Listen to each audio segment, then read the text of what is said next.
There's a conversation you need to have with your son, you know the one, about why he can't look you in the eye anymore, why he's always tired but never sleeps, why his confidence evaporated somewhere between, 13 and 17? You avoid this conversation because you don't know how to have it without making things worse. So you talk about grades, about chores, about everything except the thing that's actually killing him. And every day you don't talk about it, he sinks a little deeper. My name is Max, and I work with young men who are drowning while their fathers watch helplessly from ashore. What I'm about to tell you might be the most important 10 minutes you spend this year. Because the conversation you're avoiding isn't just awkward. It's the difference between your son thriving or spending the next decade in his room. My father never had this conversation with me. He's a good man, successful doctor, loves me completely, but we never talked about what was really happening to me between ages 16 and 33.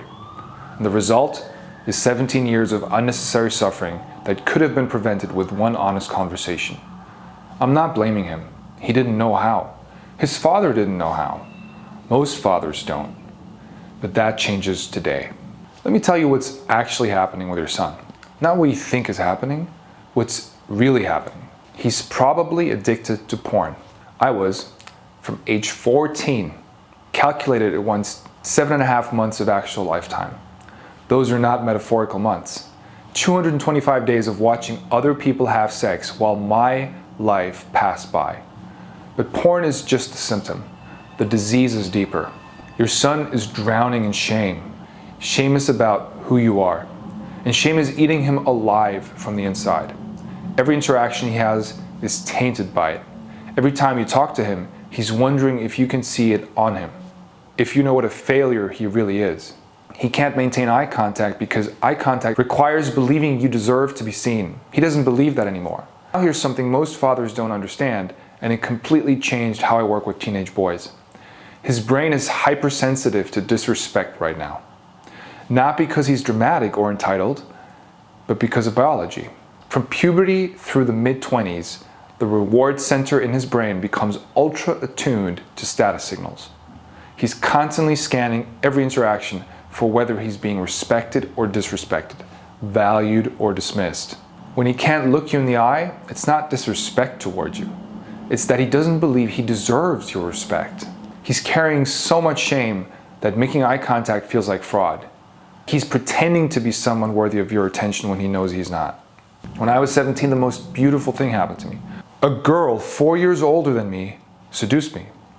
I lost my virginity. I thought I'd made it. 2 weeks later, girls my own age invited me to hang out, and I was too terrified to show up.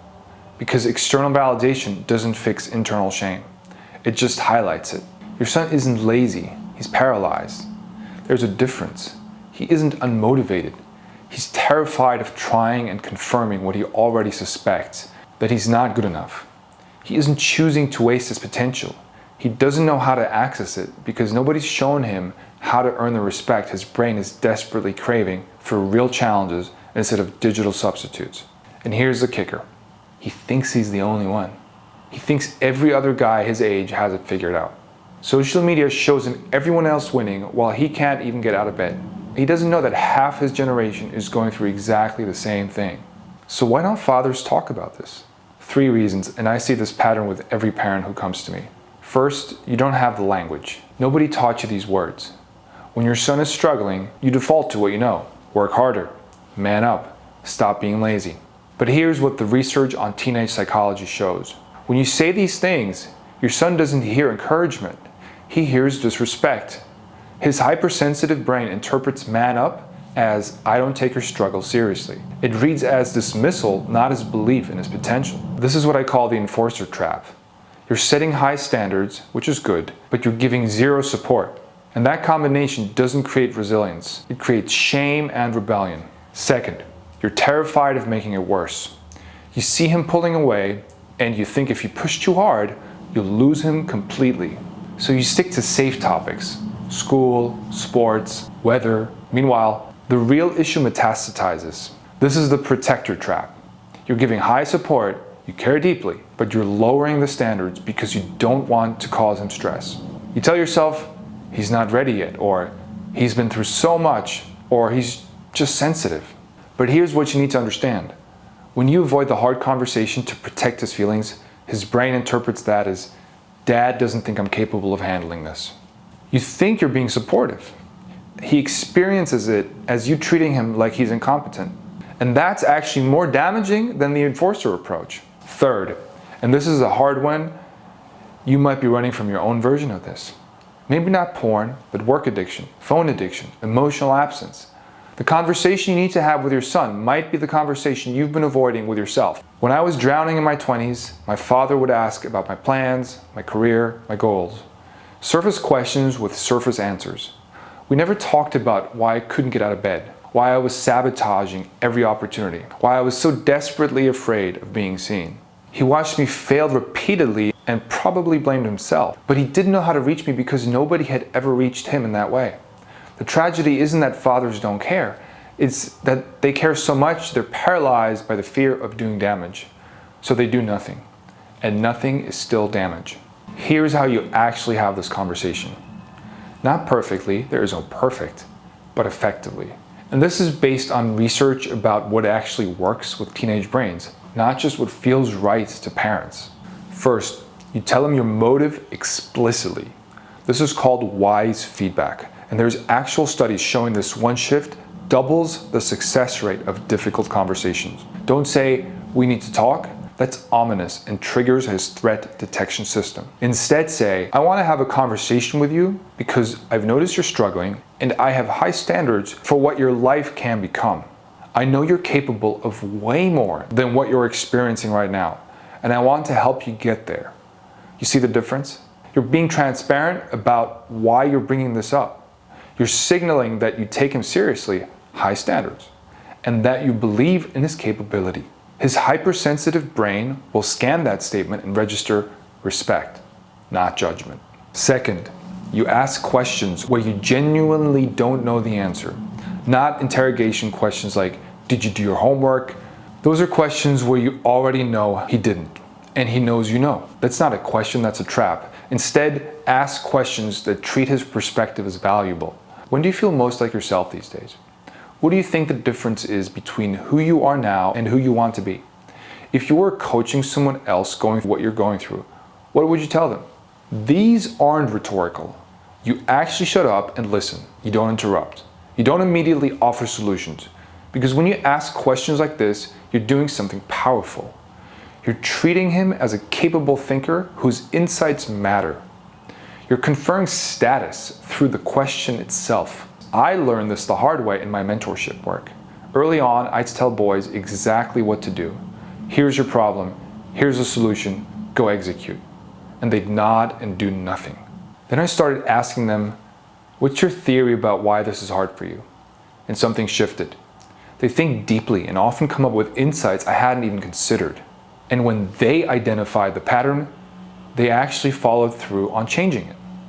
Because it was theirs, not mine. Third, you reframe stress and discomfort. This is critical because your son is drowning in the wrong kind of stress and avoiding the right kind. He's experiencing what researchers call debilitating stress, chronic, uncontrollable anxiety from social media, comparison, porn shame, feeling stuck. This stress does nothing except drain him.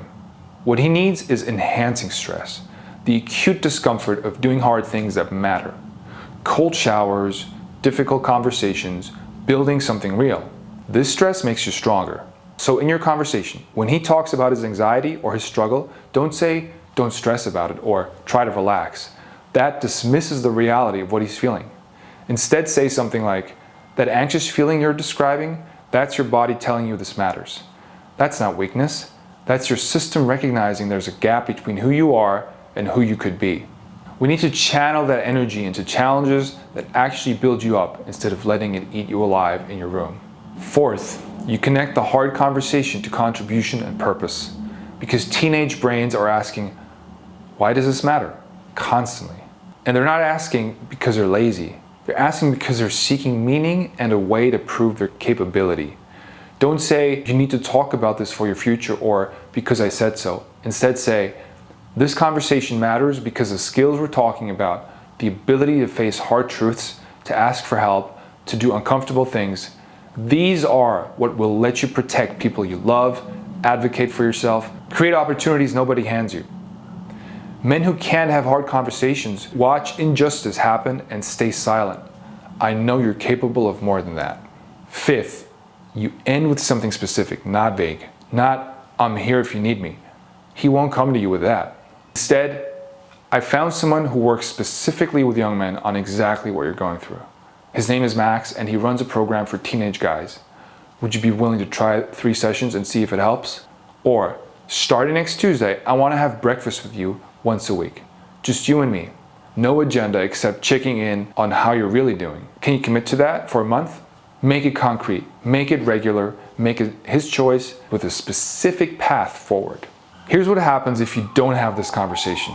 Your son spends his 20s the way I did, hiding, starting things he doesn't finish, running from every opportunity to grow, living vicariously through screens while his actual life atrophies. The cost isn't just time, it's compound interest on missed development.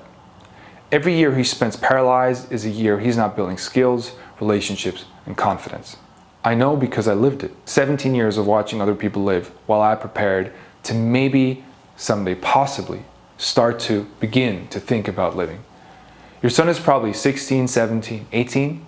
He has a window right now where change is still relatively easy. His brain is still plastic. His patterns aren't carved in stone. But every month you wait, those patterns get deeper, that shame gets heavier, and that window gets smaller. Now here's the thing. The conversation I just described, the wise feedback, the status conferring questions, the stress reframe, the connection to purpose, this isn't just therapy. This is the exact methodology I use in my program with teenage boys.